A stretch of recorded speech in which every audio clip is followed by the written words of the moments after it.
భారత పారిశ్రామికవేత్త అంటే తన్ని తరిమేద్దాం రండి అన్నట్టుంది ఇప్పుడు ప్రస్తుతం మనం చేస్తుంది.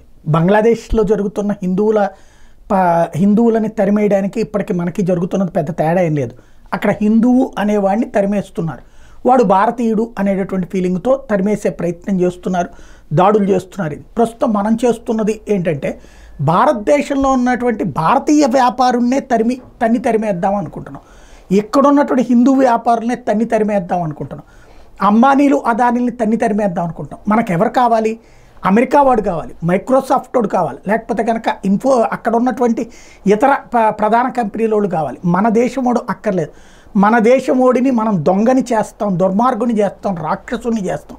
ప్రస్తుతం దేశవ్యాప్తంగా అదానీ మీదన హిండెన్బర్గ్ అనే ఓ పనికిమాలిన వెధవ అమెరికాలో కూర్చుని అడ్డకోలు కారు కూతలు కూసి పబ్లిక్గా నేను బ్లాక్మెయిల్ చేసి డబ్బులు సంపాదించుకుంటాను, ఇట్లాగే ముందు నేను భయపెడతానని బహిరంగంగా వాడి మార్కెట్ వ్యాపారంలోనే ప్రకటించుకున్నటువంటి ఒక వెధవ మాటలు వినేసి మన దేశంలో ఉన్న వ్యాపారులు మనం తన్ని తరిమేద్దామని ముఖ్యమంత్రులు స్వయంగా కూర్చుని ఆందోళన చేసేటటువంటి దౌర్భాగ్య పరిస్థితులకు మన ప్రజాస్వామ్యం వచ్చిందంటే బంగ్లాదేశ్ని మన దేశంలోకి తీసుకురావడం పెద్ద కష్టం కాదు, ఆల్రెడీ వచ్చేసిందని చెప్పాలి.